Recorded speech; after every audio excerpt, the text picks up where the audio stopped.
In the last 6 years, I have bought $25 million worth of real estate without using any of my own money. On the whiteboard behind me, I'm about to show you how I did it in a simple step-by-step process.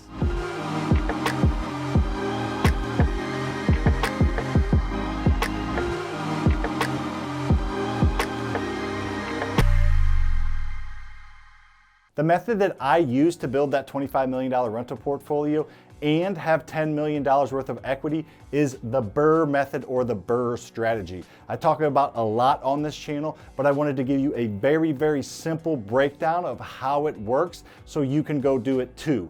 If you want to create wealth, in my opinion, the only way to do that is to utilize the BRRRR method, unless you already come from money. So if you don't come from money and you want to create wealth and you don't want to work for somebody else the rest of your life, then this is the only way, in my opinion, to do it, because usually it takes money to make money.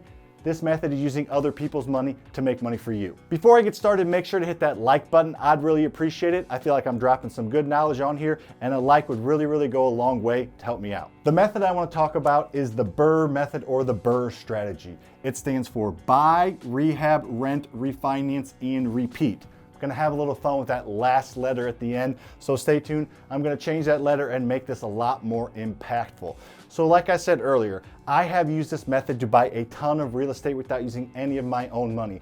There's no way I could own $25 million worth of real estate if I was putting 20% down or using my own money. But I've been able to do that relatively quickly because of this method. So this method has 100,000 million %, if that's a thing, change my life. And I'd like for it to do the same to you. So let's simply walk through what each letter means, and then let's also give you an example of how you can do it too. And again, this method works in pretty much any market. The only markets it doesn't work in is like downtown, super expensive markets. But most populated cities, it works on the outskirts of those, and it even works in some downtown cities.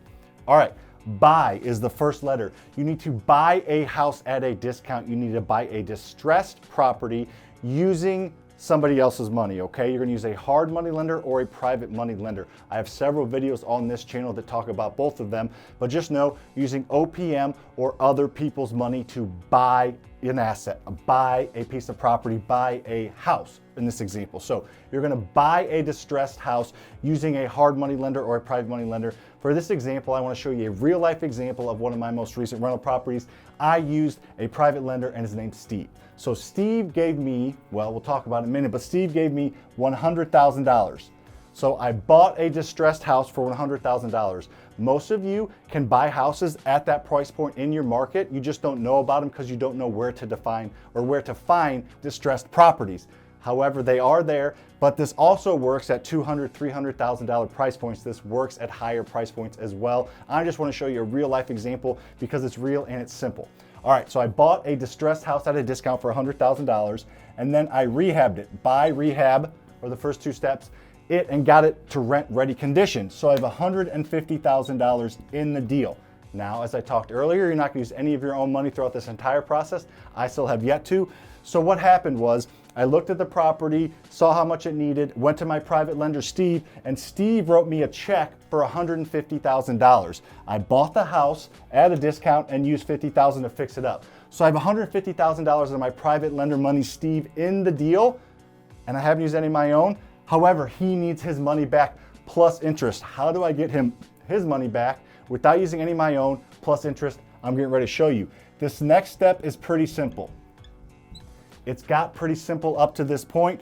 Buy a distressed house using somebody else's money, fix it up using their money, and then get it rented. I got this specific property rented for $1,800. So simple so far. This step makes it a little more complicated, and this is the most important step, so pay attention, and then we're gonna have a little fun with this last letter and make this much more impactful of a presentation than every other video you see on YouTube about the BRRRR method. All right, so you take your rented, fixed up property. It must be rented and it must be fixed up. You take your rented, fixed up property. I said that twice on purpose. Going to say it one more time. Rented, fixed up property. You don't take a distressed property and you don't take a vacant property. It must be both fixed up and both rented to a small local bank. Not your Bank of America's, not your Commerce banks, your small local banks. You take this property to that small local bank and you ask for an 80% cash out refinance. You don't go to your Bank of America's, your big national banks, your small local portfolio lending banks.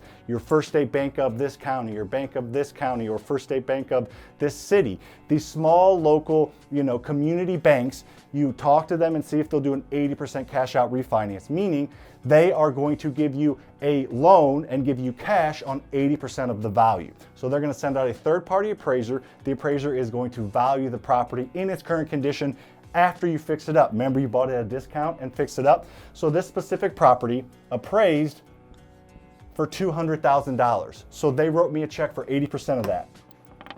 So they literally handed me a cashier's check for $160,000. A cashier's check is like cash. I know that because a couple years ago I accidentally tore up a cashier's check. Had to pay, I think, $2 or $3 grand to the bank to insure it, to give me the money, because it's literally like throwing away cash. I wrote void on it, didn't think anything of it, thought it was cash, kind of being a dum-dum, or thought it was like a check, kind of being a dum-dum, but it's just like cash, so don't tear it up. Anyways, they wrote me a check. They handed me a cashier's check for $160,000. I took that, and that's how I paid off my initial lender, Steve in this case. I wrote him a check for $156,000. So he wrote me a check for $150,000.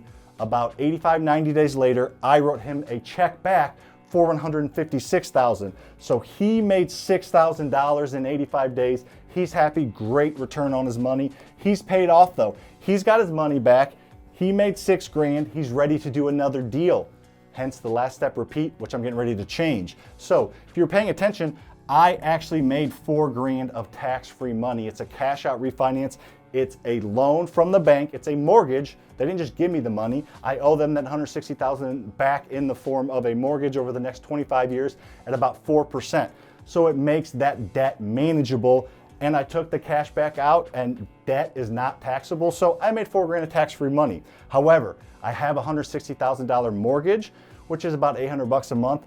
Plus I have taxes, insurance, maintenance, property management, and vacancy. I have owning expenses that come along with owning a property besides just the mortgage. So the mortgage and all owning expenses are paid by the rent that comes in. Plus, in this case, about $300 a month left of positive cash flow. Let's take a deep breath and realize what the heck just happened. I just bought a property without using any of my own money that has $40,000 in equity. It appraised for $200,000, so there's $40,000 in equity. So my net worth went up 40 grand, didn't use any of my own money. I made $4,000 of tax-free money. I'm gonna make $3,500 to $4,000 a year, which is also tax-free because my depreciation covers the positive cash flow. So I didn't use any of my own money. I'm getting a lot of tax-free money on top of it, and my growth and the growth of the property is gonna go up over time. Over time, that $200,000 property in 10 years is gonna be worth $300,000, $350,000, and that $160,000 is gonna get paid down. So my net worth grows, my equity grows over time just by owning it. And then it's a win-win-win situation, and then I'm gonna talk about this last R. It's a win for the B step. The person who sold the property to me, the person that had a distressed property that needed to get out of it, won. The rehabbing, I rehabbed it, the neighbors won. I made the worst house on the block a really nice house, so all the values of the houses in the neighborhood went up. The renter won. I got a great house for an awesome, amazing family that's living in a great, safe neighborhood. Refinance, the bank won because they want to do as many of these loans as possible. That's how these banks stay in business. They don't have billions of dollars in depository accounts, like your other big banks do. So they stay in business by doing loans like this. So everybody won. Then I win, of course, because of all the tax-free money and wealth I'm creating. All right, this last step is repeat. If you've heard of this method before, you've probably seen it on my channel or Bigger Pockets or other channels. Buy, rehab, rent, refinance, repeat. We went ahead and changed that and created an S. So buy, rehab, rent, refinance, and scale. The BRRRRS method, and it stands for scale. It is a way to scale because I would assume if you want to create wealth, if you want to create that generational wealth that's over there, you don't do it with one property. You need to scale. You need to get better, faster, and stronger and do it at a bigger level. So scaling is an acronym, just like buy, rehab, refinance, rent, or buy, rehab, rent, refinance, and scale. This is also an acronym and it explains how to scale. I talk a lot about this in my mentorship in detail. Check out the description below for a link to my free training and also a link that talks about my mentorship where you can hop on the phone with me and my team. I'm going to go over it briefly here, but we break all this down, including the scale, and allow you to create generational wealth quickly with this method. So scaling means to scale, but it also stands for systems and processes. You need to create systems and processes around each step. It's no fun, but it's necessary if you want to scale.